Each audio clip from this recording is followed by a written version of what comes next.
Sandwich shops too for a while. Good evening. I call the December 7th, 2022 Apple Valley Planning Commission meeting to order. The first item of business is the approval of the agenda. Any changes from staff? We do have one change, Madam Chair, and that is item 5C. That item has been tabled until the next meeting. Okay. Anything from the commissioners? Move approval. Second. Moved by Commissioner Schindler and seconded by Commissioner Diekman. Any discussion? All those in favor signify by saying aye. Aye. Opposed, nay. Motion carries. The next item of business is the approval of the consent agenda. The consent agenda items are considered routine and will be enacted with a single motion without discussion unless a commissioner or citizen requests to have any item separately considered. It will then be moved to the land use action items for consideration. Approval of minutes for November 2nd, 2022. So moved. Second. Motion made by Commissioner Diekman, seconded by Commissioner Schindler. Any discussion? All those in favor signify by saying aye. Aye. Opposed, nay. Motion carries. Next is item number 4, public hearings. And I believe 4A was crossed out. 4A will proceed. We'll proceed? Okay. So I will then open. Yes, please. Okay. We will now open the public hearing for agenda item 4A. The affidavit of publication for the notice of public hearing is available for inspection in the planning department. Everyone wishing to speak at this public hearing should be sure to fill out the attendance roster, or if virtually, register with the meeting organizer. Include names and addresses so that accurate records can be maintained. We will begin the procedure with a brief presentation by the city staff, followed by a presentation by the petitioner of the hearing. Upon the conclusion of the presentation, city staff will be asked to comment on the proposal's conformance with pertinent regulations and policies. After that, comments will be taken from the general public. Mr. Lovelace. Thank you, Madam Chair, members of the commission. What you have before you tonight is a request for a rezoning of property located in the Orchard Place 4th Edition preliminary plat. And then what their request is approval of rezoning of Lot 1, Block 2 of the 4th Edition from sand and gravel to retail business. And then approval of Lot 1, Block 3 and Outlot D of the 4th Edition from sand and gravel to limited business. This one, just to, hopefully I don't complicate this by saying this, but this kind of morphs into the next item that you'll be reviewing, the rezoning request. So just hopefully you can follow along. So the site is located on the northwest corner of Pilot Knob Road and 155th Street. It is currently comp plan guided for mixed business campus, and we are in the process of reviewing a mixed-use business campus zoning ordinance, adopting a new zoning ordinance. But because of this next item that you'll be reviewing, the applicant has requested that a couple of 3 parcels be rezoned to allow them to move forward with a couple of projects that they have ready to go. The current zoning is sand and gravel, as I stated before. So what you're looking at, this was the old plat that they're looking at, and you'll be, and I think that's what's in your packets tonight. They have revised the plat, and you'll see that, I think, maybe in the next drawing. But what they're looking at again is to take the lot in down in the corner there, as you see that I've outlined in red, have that rezoned for retail business. That would be the hopefully a future location of a veterinary clinic. That is part again of the next item, and then also the second lot in this area, if I can. This area here, as well as the outlot, they were requesting that it be zone limited business. They do have a potential user for the Lot 1, Block 3, the medical office business, building that we're be reviewing later, as well as a potential for the Rivers of Life senior care facility located on Outlot D, which you'll also be looking at as part of a sketch plan tonight. This is the revised preliminary plat, and that right now, all they are proposing as we move forward with this would be platting the eastern portion. So again, there you see the lot as well as for the retail business and the outlot and the other lot for limited business. And of course, this is the preliminary site, the development site plan that they're looking at. They do have potential users for both of the properties, the lots. This is the veterinary clinic located on a small lot at this intersection. And then, of course, you have the medical office building located on this lot. And that is the reason why they're asking for a little faster, an accelerated zoning amendment or rezoning of these two properties. So with that, we're asking that you open the public hearing. We aren't anticipating, unless there are questions and comments from the Planning Commission that need further addressing or from the public. We're not anticipating that, hopefully, unless there are questions from the commission. We would be recommending that these two items move forward with a positive recommendation from the Planning Commission. So with that, I'll take any questions. There are also representatives from HJ Development and Rockport LLC that can further address anything that I may have missed or any questions that you may have. Sure. Thank you, Tom. Commissioners, any questions for Mr. Lovelace? Or comments? Commissioner Diekman? Madam Chair, Tom, what types of business would fit into this limited business zoning? What was that? What types of businesses would be allowed in the limited business zone? Well, types of office business, it's generally office. There are some restaurants, some other businesses that would be allowed. It's just a kind of it's just a level below what you may see as retail, what would be used in a retail business. So it's more office related, medical clinics and such that would be located there.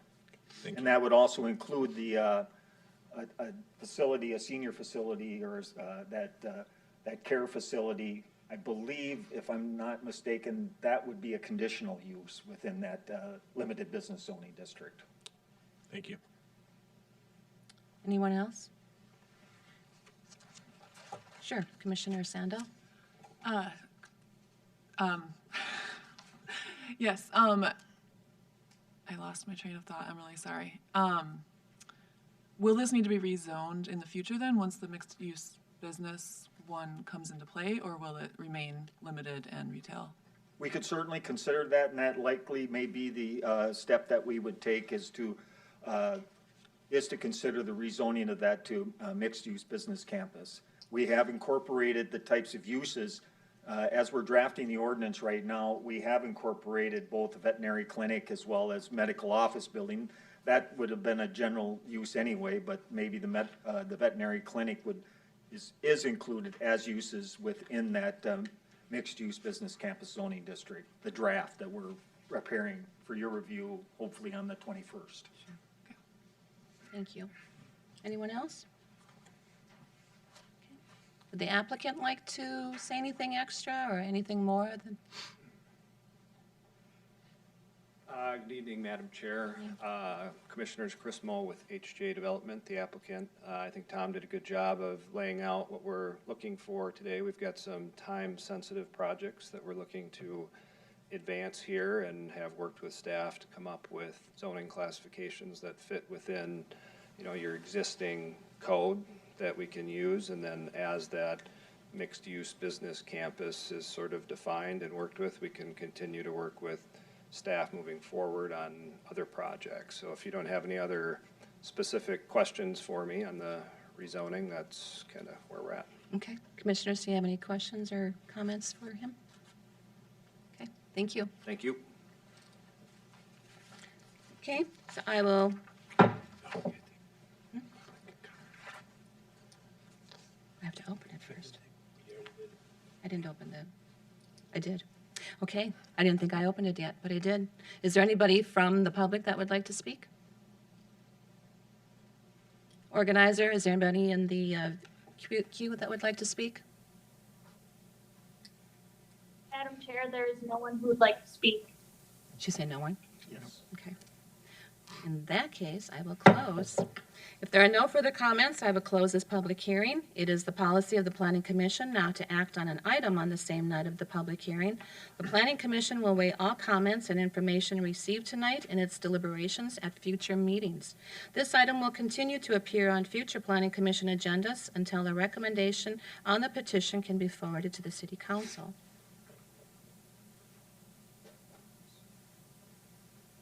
Madam Chair? And again, we are recommending that the two items that you have before you tonight be approved so we can send them forward to the City Council. Madam Chair, I move we recommend approval of the rezoning of Lot 1, Block 2, Orchard Place, 4th Edition, according to the proposed preliminary plat from sand and gravel to retail business. Second. Okay, that was moved by Commissioner Schindler and seconded by Commissioner Diekman. Any comments? If not, all those in favor signify by saying aye. Aye. Opposed, nay. Motion carries.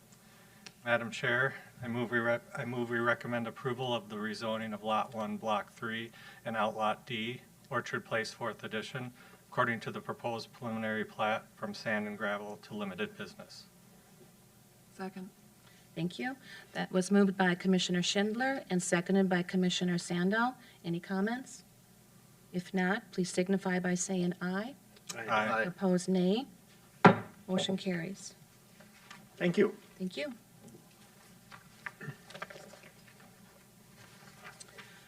Okay, moving on to 4B. And I believe we are going to 3, correct? Pardon? Are we are continuing number 1, B1, and we will be continuing B2, is that correct? Correct. The next meeting. But we are going to open, I'm going to open the meeting, the public hearing for number 3. We will now open the public hearing for agenda item 4B3. The affidavit of publication for the notice of public hearing is available for inspection in the planning department. Everyone wishing to speak at this public hearing should be sure to fill out the attendance roster, or if virtually, register with the meeting organizer. Include names and addresses so that the accurate records can be maintained. We will begin the procedure with a brief presentation by city staff, followed by a presentation by the petitioner of the hearing. Upon the conclusion of the presentation, city staff will be asked to comment on the proposal's conformance with pertinent regulations and policies. After that, comments will be taken from the general public. And again, Mr. Lovelace. Thank you. Madam Chair, if I just may clarify, for the public hearing, it is item B2, the subdivision. And then also 3 and 4, which are the 2 site plan authorizations. Okay. Thank you. So what you have before you tonight, the original request was for, and it was in 5 components in the report, or in the, on the agenda, but it was consideration of establishing a mixed-use business campus zoning district, and then preparation of that mixed-use business campus zoning ordinance. And that has been continued until the next meeting as we continue to work with that, on preparation of that draft ordinance. Also, the original request called for the consideration of about 52 acres into 4 lots and 4 outlots, site plan building permit authorization for the vet clinic that I just previously talked about, also authorization for a medical office building that I talked about previously, and then also there was a request for site plan building permit authorization for 2 flex business buildings. They were about 204,000 square feet. I think if you remember, we did review that as a sketch plan a few months ago, but that's been taken off the table at this time, so they have withdrawn that request. So hopefully you can, it's a lot of moving parts on this one as they try to proceed to get something going within this north side of 155th and west of Pilot Knob. So again, that's the location, the northwest corner of 155th and Pilot Knob. Just you can see it a little bit better here, part of the sand and gravel mining operation. Property is a comp plan guided mixed business campus, and then is current zoning is sand and gravel. This was the original preliminary plat.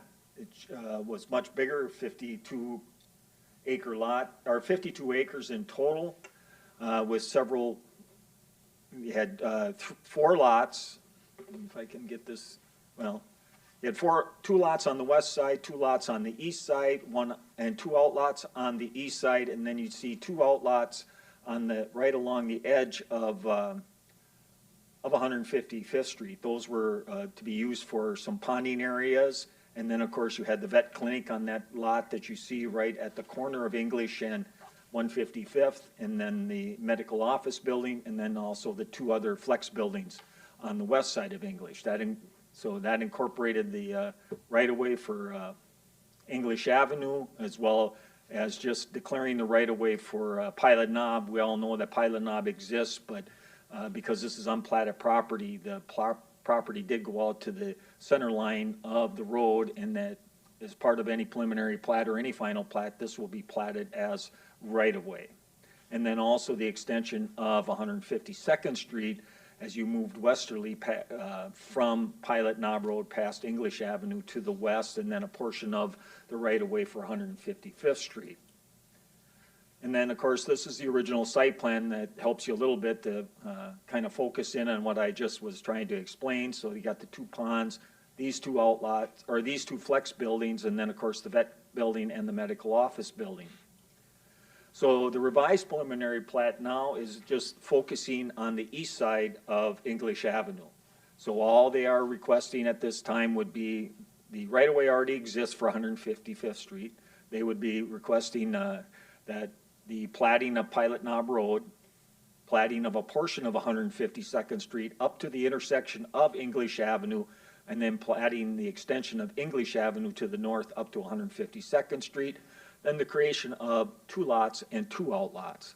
So it is just slightly different, or not slightly, it is different from what the original preliminary plat was. And then, of course, the revised preliminary plat shows what you just recommended for approval, the establishment of the limited business zoning on the lot and outlot, and then the retail business on the lot to the south in the northeast corner of 155th and English. This is the site plan for the buildings, and you see that you have the vet clinic located here, as well as the medical office building. The one thing, the vet clinic, these drawings have not changed with the preliminary plat. This has been kind of a process that has been evolving as we move forward since we sent out the report on Friday. So what would happen is that they needed some additional area because they didn't meet the setback here, so they have extended the area a little bit to the east, and they have incorporated this driveway into the lot for the vet clinic. When it was first submitted, it was part of the outlot to the east. So they have incorporated that drive into the vet clinic property. There will need to be a access and egress easement, or ingress and egress easement shared between the outlot as well as the lot for the vet clinic. The one thing I just wanted to notice too is that looking at adding additional sidewalks to the south here, as well as maybe, I'm kind of hesitant on this one because it would be nice, let's find out what's going to happen on this one before we decide that there should be a sidewalk along the south side of that. But I think maybe with approval contingent upon the future plans for this as this moves forward. So the one thing I also wanted to note was that the calculation for the parking, I used a different ratio than what would be what is required. I was using a ratio for a medical clinic, and then realized that no, there is a standard for a vet clinic within our zoning ordinance. They do meet, in fact, they do exceed the required number of parking spaces for the vet clinic. So there is no issue. I did mention in the report that that was an issue, but it's not. And then, of course, the medical clinic located here, they do meet all their setbacks. They meet their parking requirements and such. They are extending some sidewalks out at this location to the sidewalk along English Avenue, as well as out to Pilot Knob Road. They also are just providing some areas for with some kind of plaza area in the front to help with the, just the aesthetics of the building, as well as also, I think this is an area for employees to have a seating area during good times of the year when you're allowed to sit outside. Then in the green area, there's an area for future parking in case it's needed. If there's additional parking needed for this site, then they have the ability to provide for that future parking in this light green area. The grading plan, it's a pretty basic grading plan. This will sit higher than what is along Pilot Knob Road. You can see that it goes up. There's along this area, but majority of the area is pretty flat. There's not a lot of grading that's going to be needed to establish these two properties and for development. Same holds true with utilities. Utilities will be extended as part of the development of English Avenue, the extension of English Avenue to the north, and then public utilities will be established there, and then they will be extended to the two properties. I believe, if I'm not mistaken, that there are these two extensions located here. This will likely need to be within some type of easement. Would it be a public and utility easement, public easement, because it runs across two properties. The landscaping plan, we've had it reviewed by the natural resource coordinator. It seems like a pretty good plan, a lot of balance to it, a lot of balance to the materials and such. We don't see a lot of issues with that landscaping, providing both landscaping along the perimeter of the site with landscaping foundation plantings on in both buildings, so they're along the exterior of both buildings. They do, one thing I should note, they are proposing a dog run on the south side.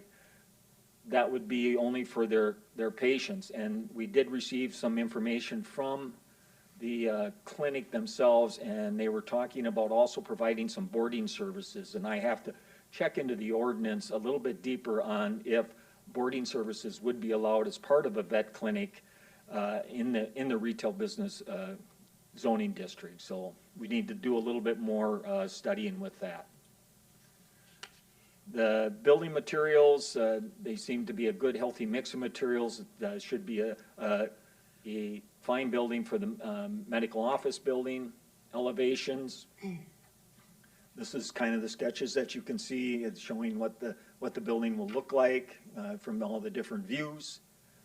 I don't see anything that's really outstanding that sticks out as far as building materials, the style, the look of the building. The vet clinic is more residential, kind of with the hip roof and materials. I think we still maybe might want to work with them to provide for some additional more hardier materials as far as adding some brick or stone to the site. They've done a pretty good job with some wainscoting and then also doing it in some portions, but I think maybe we need to work with them a little bit more just to try to beef that up a little bit as far as the clinic is concerned. This is just another couple other elevations. So with that, the recommendation that we're requesting tonight is different than what you saw in the staff report. We are only, because there are some things out there that are still moving parts, as I mentioned, we are only requesting that the hearing be open, take comments, and do not take any action tonight. So with that, I'll take questions, and there are representatives, again, HJ Development and Rockport are the developers and property owners for this project, or these projects, excuse me.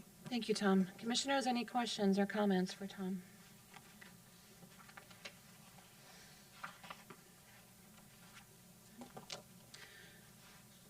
I just would like to make a comment on the health partners. I like the look of it. I like the window, the extra window on there.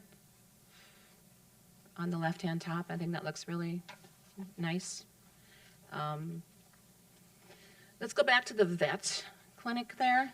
So just because I go to a vet a lot, do you have an area where the dogs and animals come in where they can relieve themselves before? Is there going to be an extra area for that? I think that's what the dog run is for. The dog run would be for Yep. that? Yep. Okay. So they would have to meet, we have certain qualifications, or not qualifications, but requirements on how the waste, animal waste is handled in the city, and they would have to meet those requirements, and they're pretty extensive, so we'll just make sure that they will meet those as part of the dog run. But that's essentially, I believe, what that dog run is for, is just to have, so the animals can relieve themselves. So if they choose to have boarding, you know, are they going to have a little bit more of an area for the dogs to be outside? I can't answer that question, so they'd have to answer that. Okay. Okay. Anybody else? Otherwise, I'll take HJ Development if you want to come up. Hello, Chris Moe again with HJ Development. So I've got a number of team members here that can come up and answer specific questions, one of which is the vet clinic's owner, I believe, Dr. Chafin. So he probably could come up Sure. and address the questions about the vet clinic. And then I've also got Mo Hagen Hansen here, which is the architect for Health Partners, Okay. and Kimley Horn on the engineering front. So anything you have, just let us know. Okay, I will. Doctor, you can come up.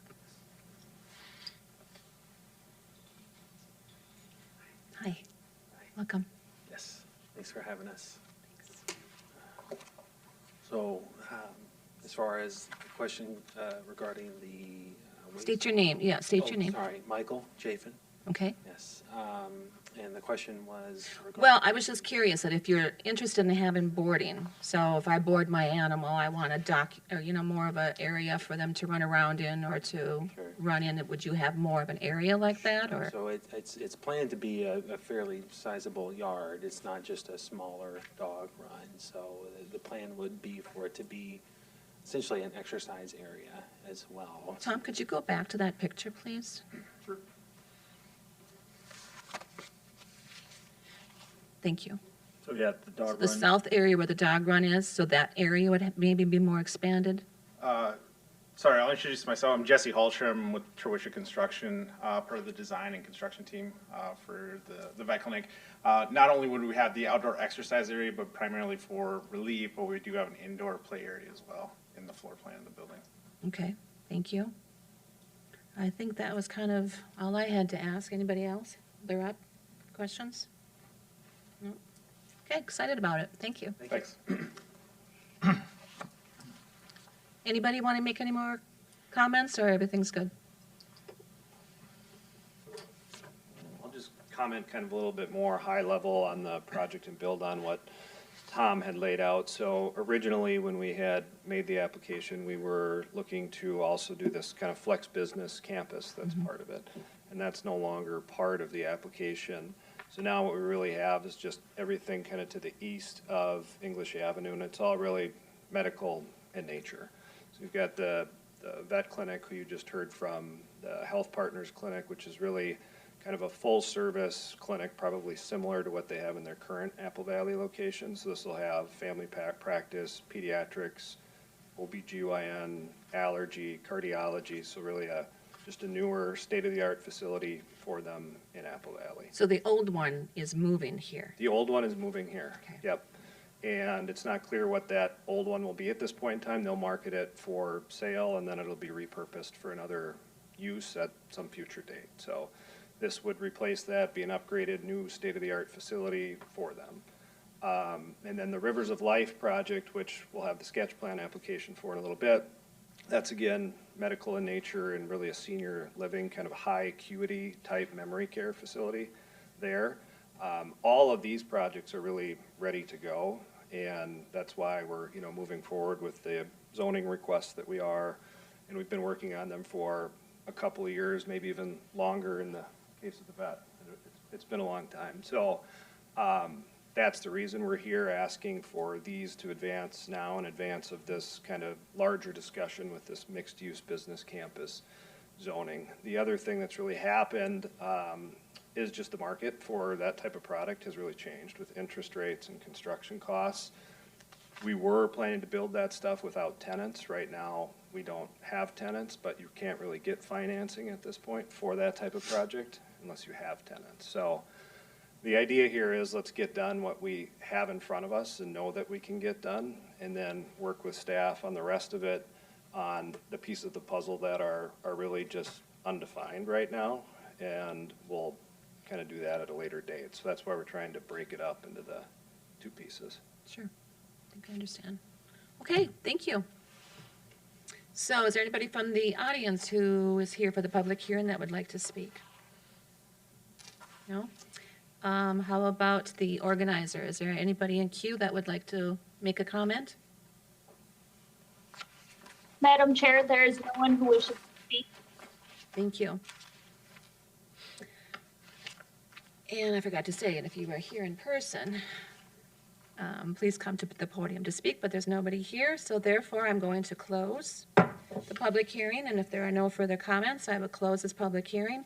It is the policy of the Planning Commission not to act on an item on the same night as its public hearing. The Planning Commission will weigh all comments and information received tonight in its deliberation at future meetings.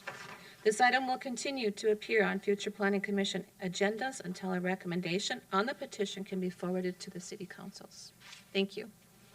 So I think, just to conclude, we hope to have revised drawings, revised plans to you on the 21st.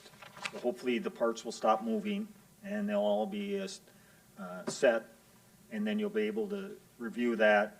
And then also, we hopefully will have a draft ordinance for the mixed-use business campus for you to consider on the 21st also. Sounds good. Thank you, All right. Tom. Thank you.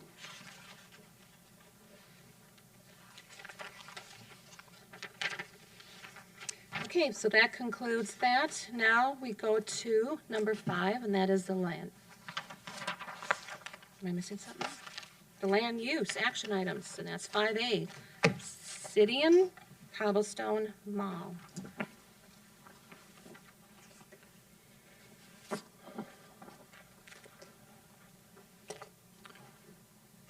Good evening, Chair, members of the Commission. As stated, this is for Obsidian Cobblestreet Mall. It is the practice of the Planning Commission not to act on the night of the item is introduced, so we are not seeking action this evening. We would look to bring it back in on either December 21st or the first meeting in January, depending on when plans can get turned around from the applicant. We're spending a lot of time in this section of the city this evening. This is located in the southeast corner of Pilot Knob at 157th Street, in one of the few remaining cobblestone lake developments that has not been developed yet. The site has been final platted as part of the Cobblestone's South Shore Edition, so final platting is not required, and the only action sought being sought by the applicant at this time is a site plan building permit authorization. The site is 0.71 acres with access from Emperor Avenue and 158th Street West. The proposed building is 4,915 square feet with 2,485 square feet for a gym that I will go into a little bit more detail later, as the applicant has asked me to share who that gym is.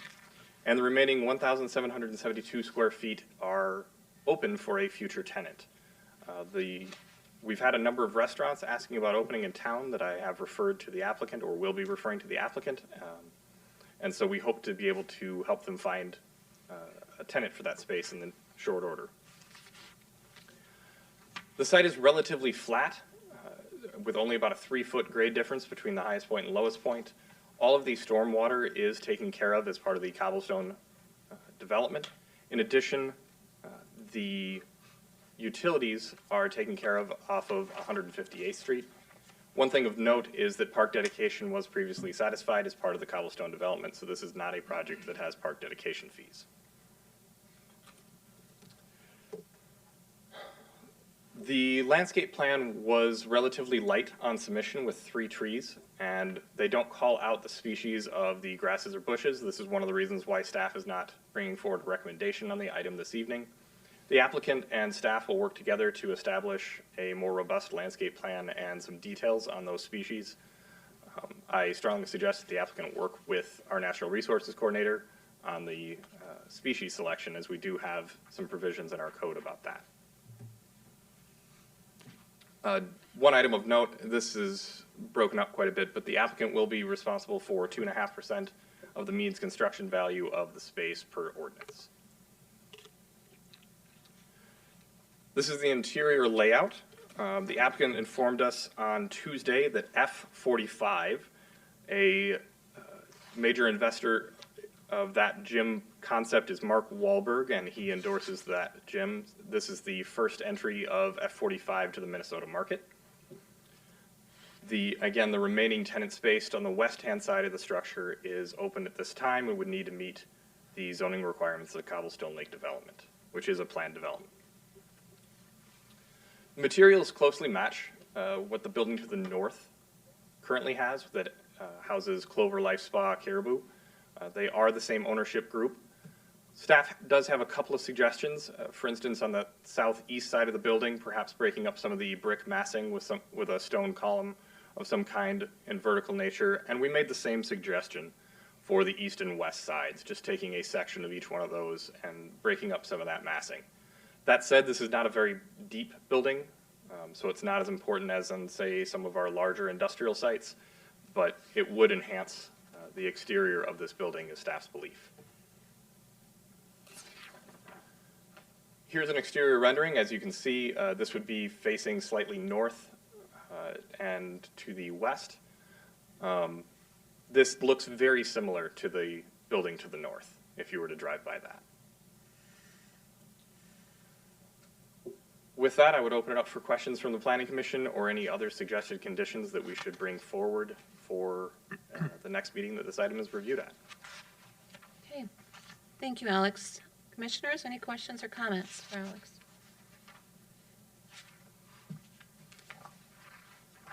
None? I agree with the breaking up of the brick on that, the brick mass there. So next time you would have like a better sketch to show us and stuff. Correct. Okay. Well, I don't think there's any comments.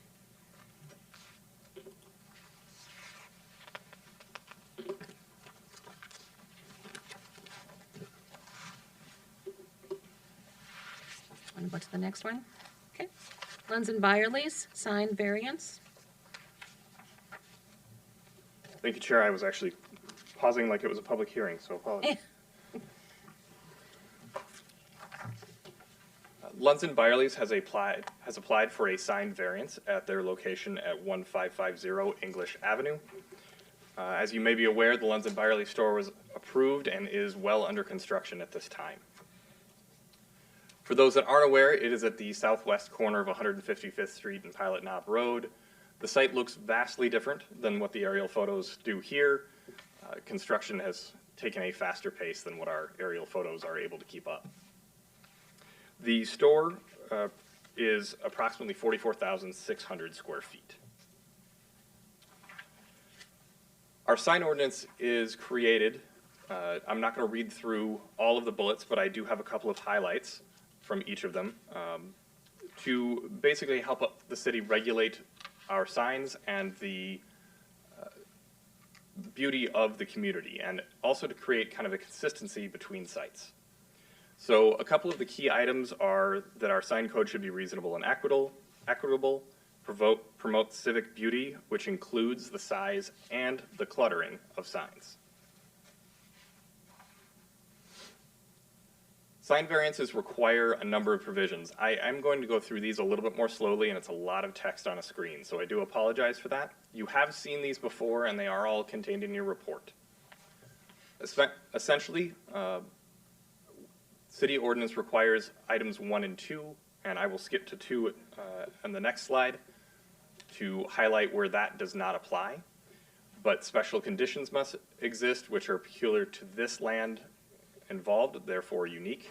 The special conditions cannot be created by this applicant.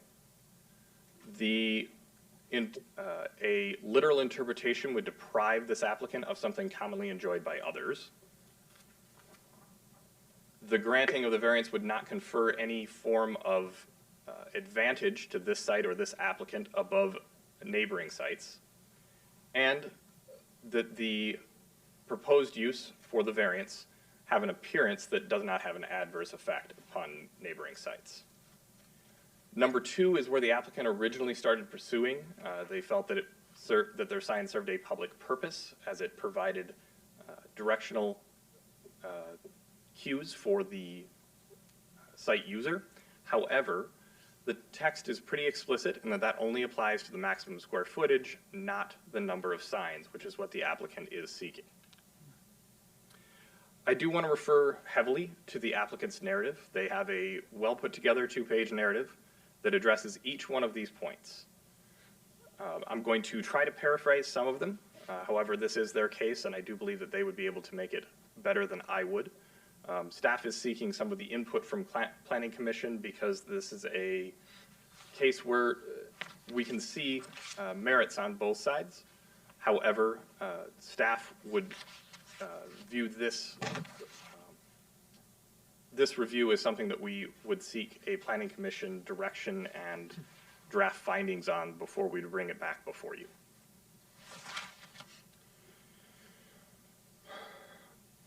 So the reason why I'm going to linger on this slide a bit is it kind of highlights all of their individual pieces. The first item in their narrative that they bring up is that originally they'd intended to have direct access off of Pilot Knob Road, which is off to the east side here. Dakota County did not allow direct access to their site, and that's because it does not meet access guidelines for Dakota County. Their narrative notes that had that access been provided, they would have put their one freestanding sign by that access, and therefore would not need a second sign. Their next case is that due to the Magellan pipeline and berm on the north side, along 155th on the north, they would normally have placed their sign up along that corner, which would have prompted users as to where to enter into the site. However, due to that easement and pipeline and berm, we're unable to do so. Their third item for this was that these conditions are unique to this site specifically and do not apply to any of those around. I do have a context map after this to be able to help show you and look at different pieces. And then specifically on their second sign, which is proposed in this location, they brought up a point of destination sign. And I believe their narrative goes into that in greater detail than what I'm able to, but perhaps the sign contractor might be able to shed some light on that as well, as that was not a term that I was familiar with before this project. This is the proposed sign in the northeast corner of the site. It meets code provisions and would be permitted. In fact, it's shorter and smaller than what they would be otherwise permitted. They're allowed 110 square feet and 24 feet tall. This is their point of destination sign. This is a smaller sign that they're using at their primary entrance to the site. And this is where the variance is for. City code allows for a single freestanding sign, whether that be ground or pylon sign on the site. Therefore, only one or the other of these would be allowed. The applicant has stated that this is the sign that they're applying for a variance for. We've asked the applicants to go by and take a look at the site to help staff and the Planning Commission visualize what this would look like for users on Pilot Knob. We then asked them to move forward and put a rendering of what the Lunds Byerlys store will look like finished.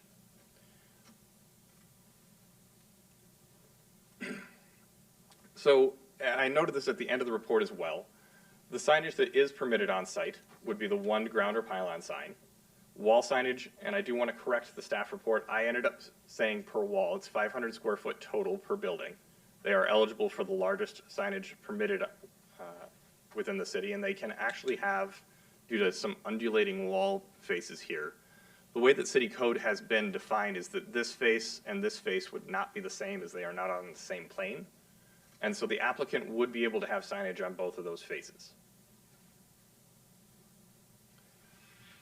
Additionally, 4 wayfinding signs at 2 square feet each are permitted. The applicant has stated that these would not be visible for users of the site to be able to find the site or the proper site access unless they were already going slow enough to be in the site. So that is why the wayfinding signage that code allows does not meet their current needs. Wanted to provide kind of an overall area as this development does tie into quite a few. This site is zoned retail business, which is our biggest retail zone within the community. The site across the street, the Target, is zoned at planned development and has some specific regulations regarding signs.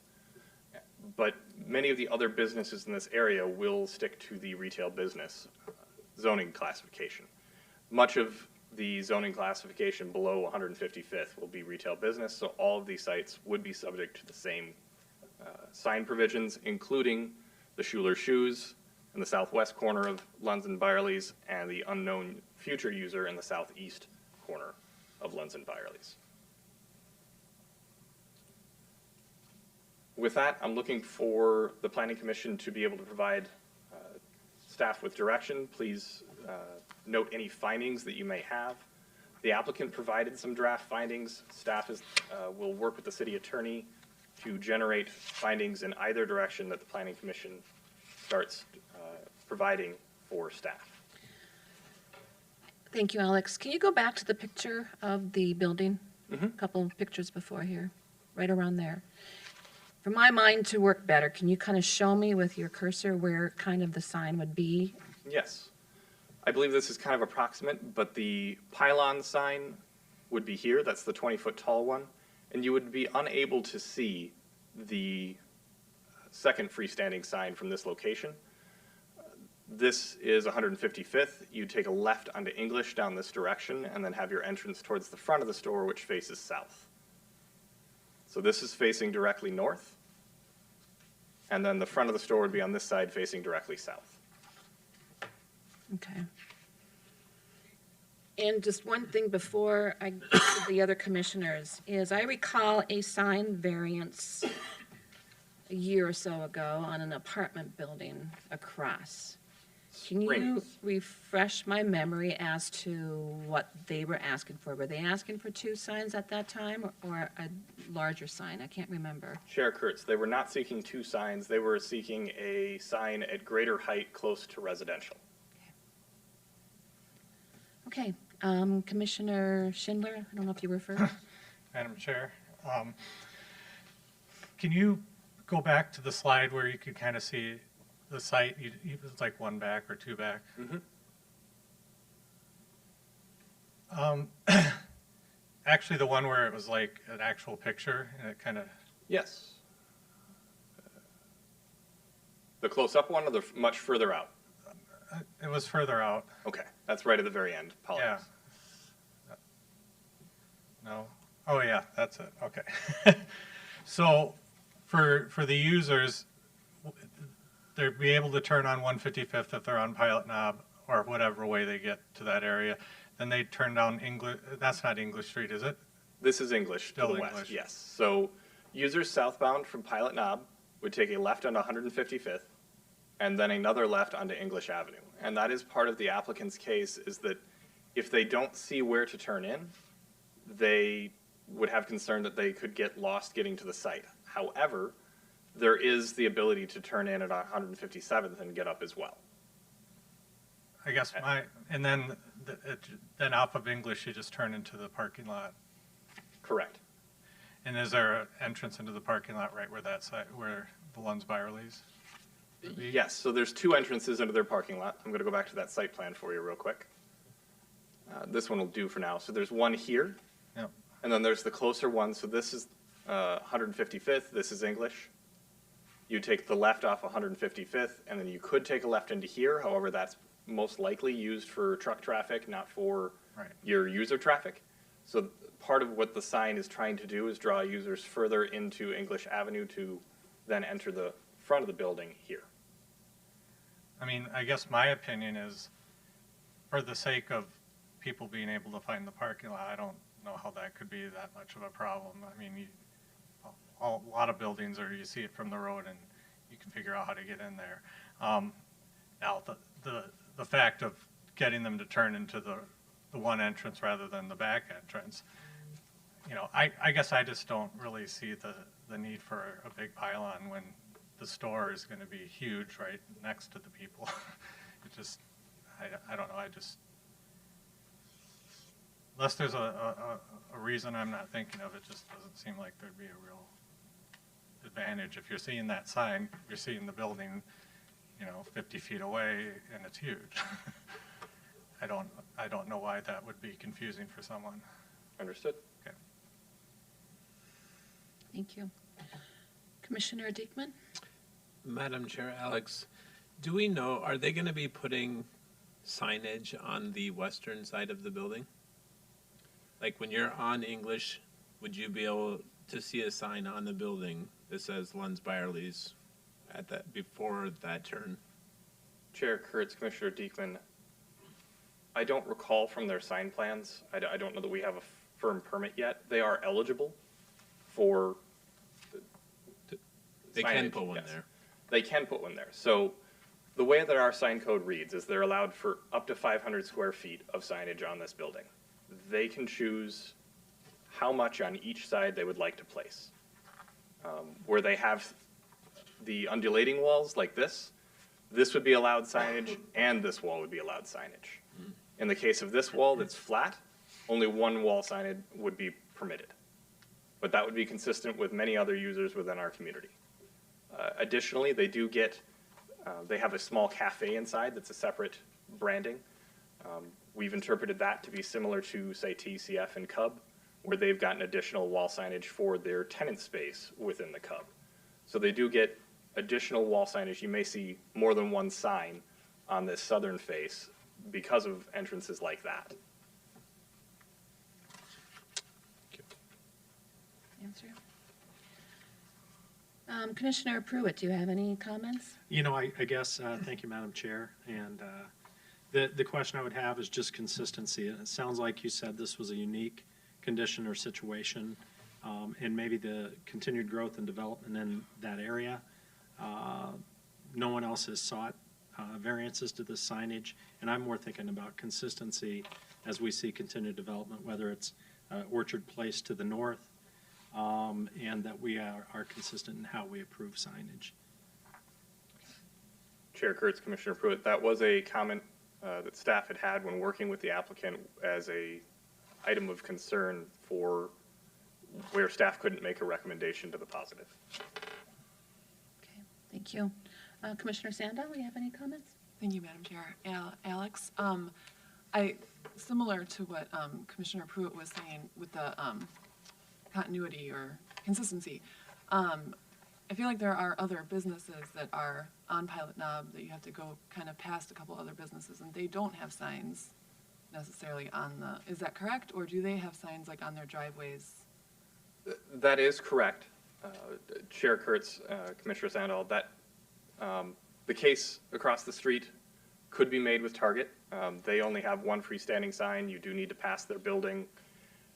Their freestanding sign is this little white piece here, and then you do take the left turn in here and then the left turn in here to get to their site. So there are other businesses in the area. However, where the applicant has stated that theirs is different is the berming. The berm is around 4 feet tall, but that's pretty consistent with the berm that's behind Target as well. Okay, so, yeah, because I had read something about that and I was curious. So can you see the Lunds and Byerly, like would you be able to see the sign on the building from English Avenue? I'm going to refer to this photo, if I can not have it doing that, I apologize. I would refer to this photo because it was supplied by the applicant. I could see that this sign could have some difficulty to read, but it would be easier from the southbound traffic on Pilot Knob. The freestanding sign would be in about this location, so I'm not sure that additional wall signage there would be needed, but you're getting some prompting to be able to, but perhaps with the distance from 155th, the applicant's case is that it may not be enough. Yeah, I would be curious to see a picture from English Avenue, like where that additional sign would go to see what that would look like. But. That's something we can work with the applicant Okay. on. Commissioner Pruitt, back to you.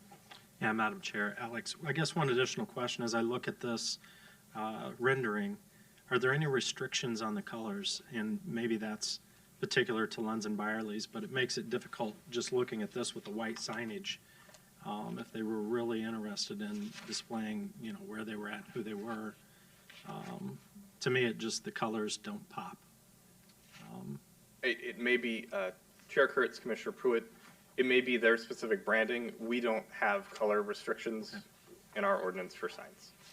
Thank you. Question in regards to the Burnsville one. Do they have two signages there off of 42 there? Do they have one that, when they're on 42, do they see one right off of 42? Chair Kurtz, yes, they do. They do have two signs. However, one of their signs does advertise a number of businesses within the center, whereas in this case, this would only advertise this site. Staff had brought up the idea of trying to create ordinance to reduce the overall number of signs. However, this area would require a fair amount of changes to the sign code because our common signage plan only applies to those businesses within our downtown. And it would be changing provisions for the overall retail business sign code. So it would be a pretty overarching code amendment to try to make that same change here. Okay. Commissioner Maholold, would you have any comments? It seems, I don't know, maybe at this point it might be just a little bit premature to consider the second sign, because the larger sign's going to be there on Pilot Knob, and the development in the area is continuing.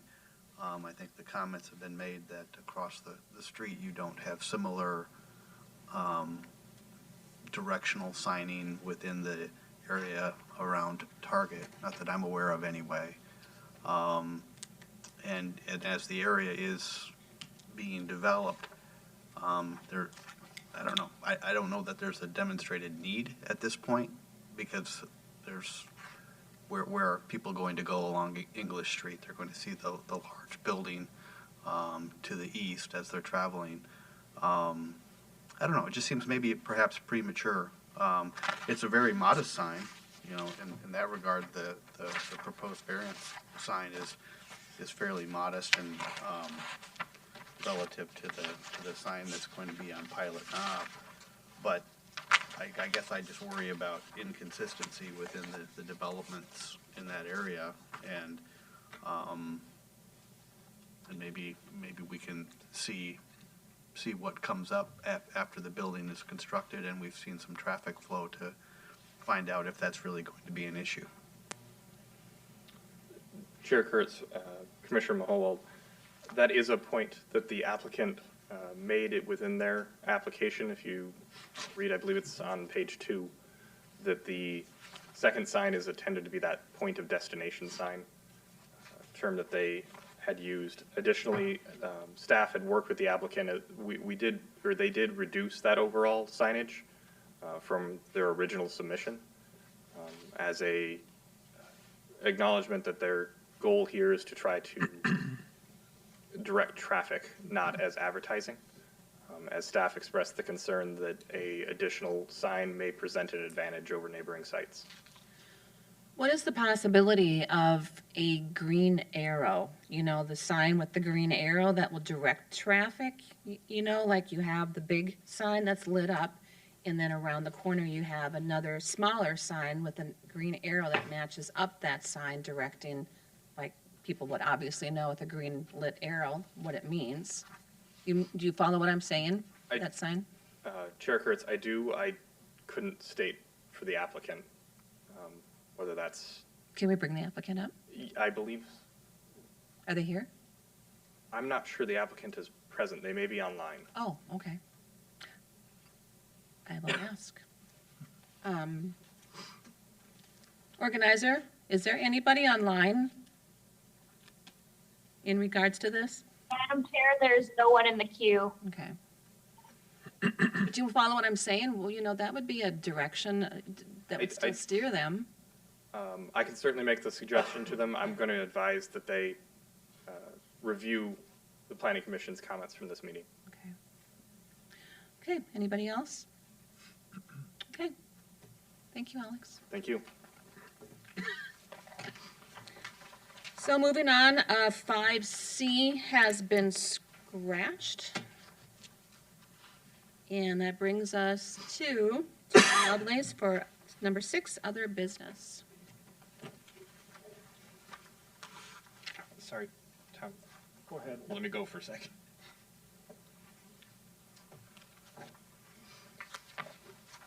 So this is the Rivers of Life sketch plan. I'm sitting in for Kathy. She was unable to make it tonight, so bear with me on this.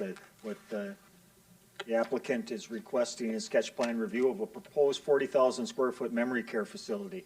Kind of addressed it previously on a couple other items that I talked about related to Orchard Place, 4th edition.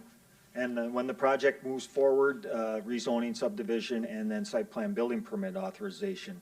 The rezoning has been progressed with your recommendation. Again, we'd have to look back to see if indeed this requires a conditional use permit or not. And that would be the one thing. So it may require conditional use permit if it was to come back. Subdivision by preliminary plat.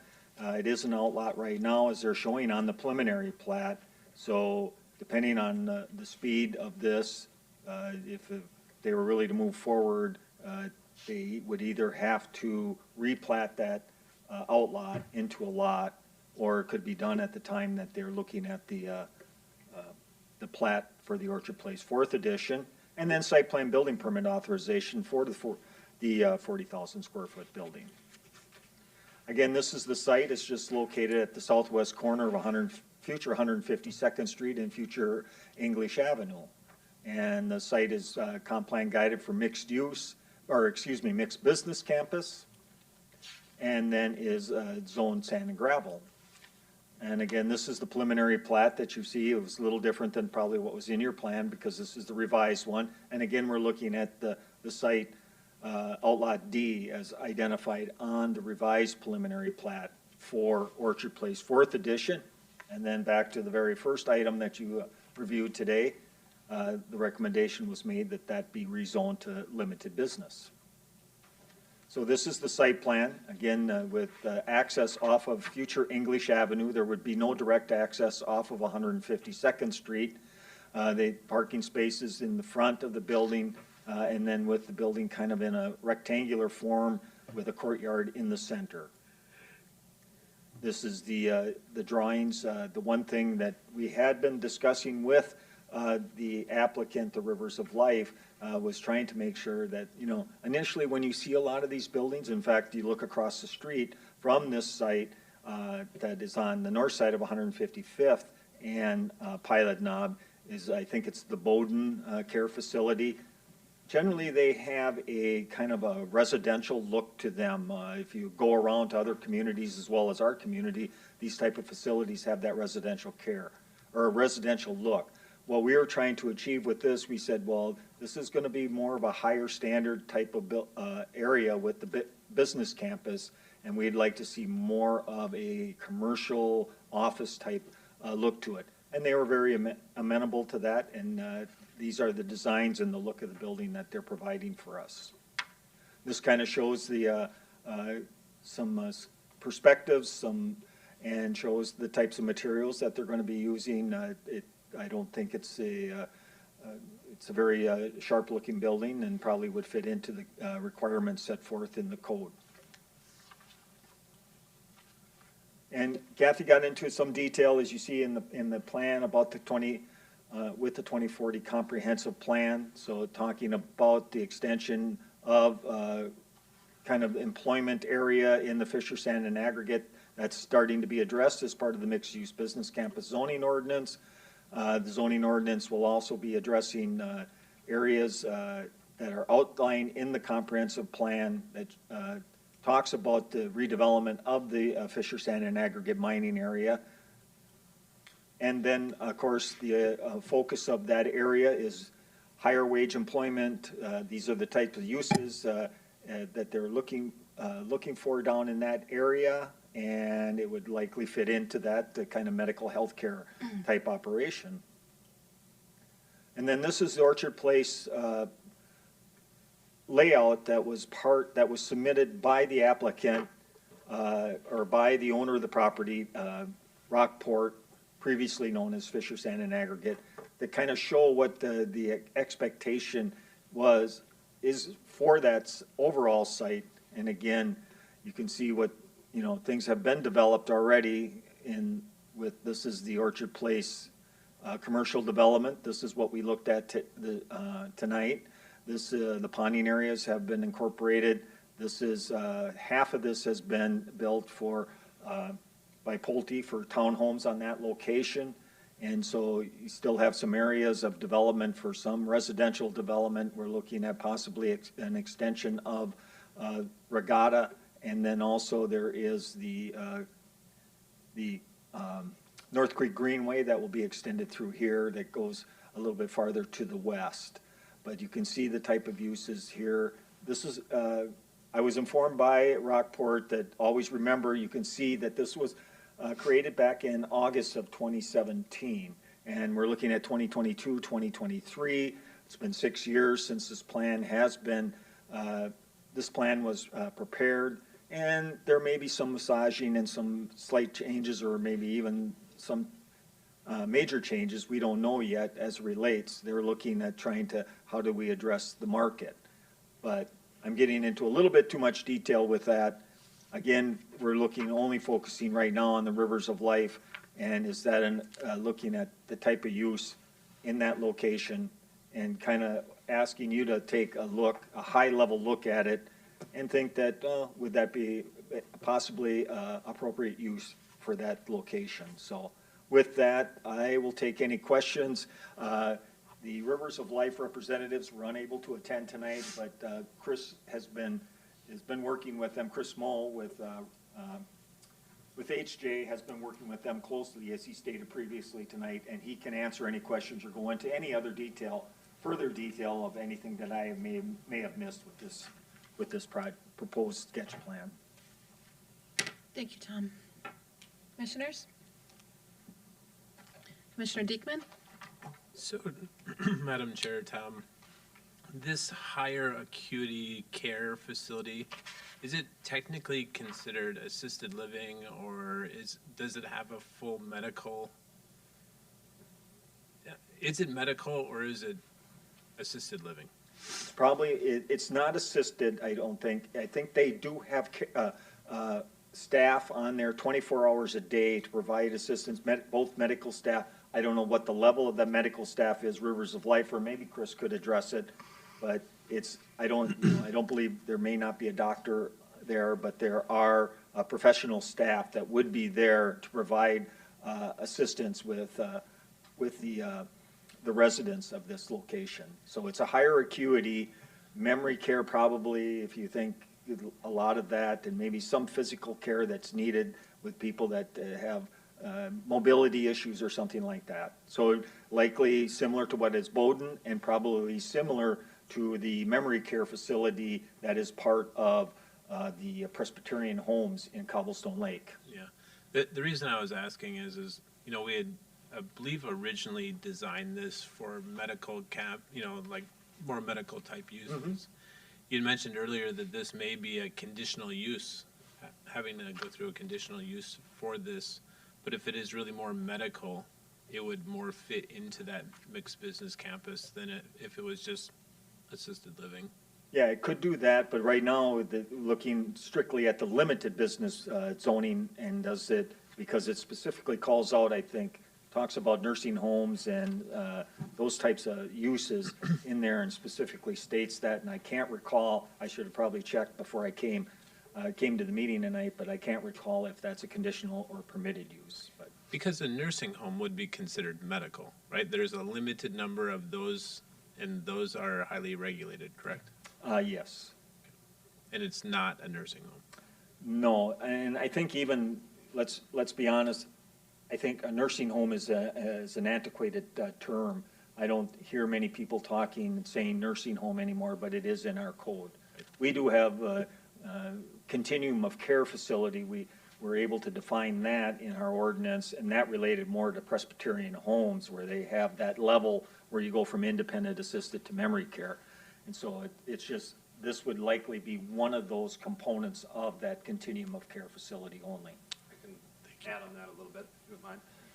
So this facility, Rivers of Life, it's a higher acuity facility, so it is higher touch. There are nurses on staff 24/7. There aren't doctors on staff, so from that standpoint, it isn't a hospital per se. But it does deal with patients that have a lot more needs for administering medicines and just general care because they either have Alzheimer's or other end-of-life type, situations where they're needing that higher level of care. It is different in that sense from the Bowden facility, which is across Pilot Knob, in that it offers a higher level of care. So the patient that is going to end up in the Rivers of Life facility is going to need more help and more assistance than you would see in some of these others. And that's really how they've differentiated themselves within kind of that senior care, memory care type market. So they'll take patients that oftentimes could see themselves in a nursing home but don't want to be in a nursing home. And this is kind of a halfway for them to going to that type of a facility. So. Anybody else? I guess the first thing that comes to my mind when I hear a memory care area or last, hospice, probably, for some that are on there, and is calmness and quiet and peaceful. And I just am right up to County Road 42. Is that a concern, or by the dog park, or by the health partners where it's going to be busy?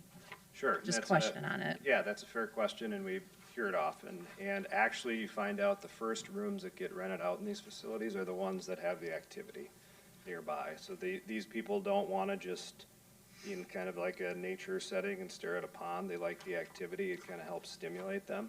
So I understand where you're coming from when you say that, but actually the inverse is kind of what happens, is they do like to see the activity, watch the cars go by, that kind of thing, versus kind of just stare out a window at a tranquil setting.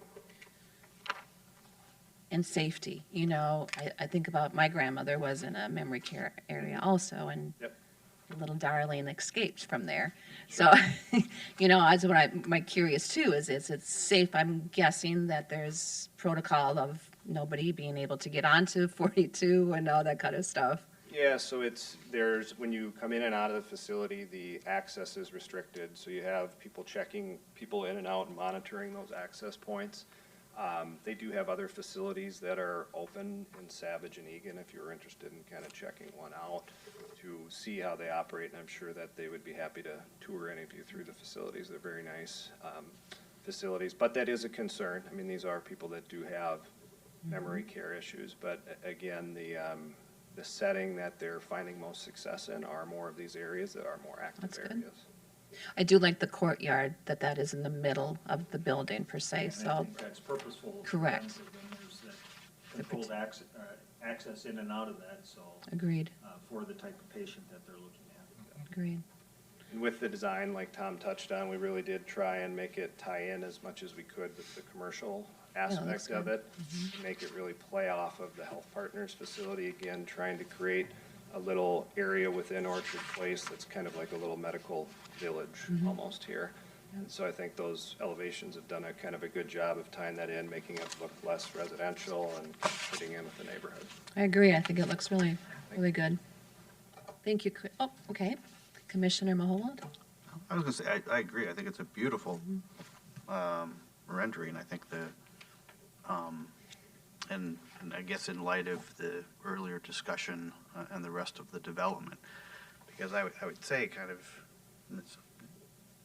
I question, whether that standing alone is sort of the type of development for that particular area, which seems to be more of a retail, commercial development, especially on that 2017 plan that you showed. So standing alone, I would question, I have concerns, I should say, about just the fit of this in this particular development. But in light of the clinic kind of going into the south, maybe that's mitigated a little bit. But that's just my concern, is if we're looking at commercial development, office space, things like that are going to generate traffic for the other uses within the development. I'm not sure that this, even though it's intensive care, and my mother was in a memory care unit as well, so I know there's a great need for that. It's a beautiful facility, but I'm just wondering if this is the right location for it. But Sure. that's, I think in looking at the 2040 plan, Tom can correct me if I'm wrong, is this area is very limited in what we can do in the way of commercial, right? And so, you know, even though it may have viability for commercial, the way that it's comp plan guided isn't for that. And so, you know, we've talked with staff about other more commercial uses for this general area and received some feedback along those lines. Like that isn't really what we planned here with this comp plan. So, and when you look at that comp plan and it does talk about where that commercial should go, it says it should be focused along County Road 42, I believe. So I think, you know, given that context, that probably kind of helps give you an idea of where we're coming from and trying to find a need here that fits within the project and really just put together enough mass where we can make sense of also just the economics of putting the infrastructure in here. So, you know, we have these three projects. We had the flex buildings, which we've now dropped out of it for a couple of reasons. But in order to make sense of putting in the road and the utilities and all those infrastructures, we do need a certain amount of development, which is those three projects that you've seen. okay, and maybe I was mistaken there because I guess I was looking at the figure 4.2 and maybe I missed the part where that was changing. Because this is the Orchard Place concept from 2017. And I believe we're in area H. Yep. So, and if I'm looking at that and it's defined as commercial, retail, office, hotel, and medical.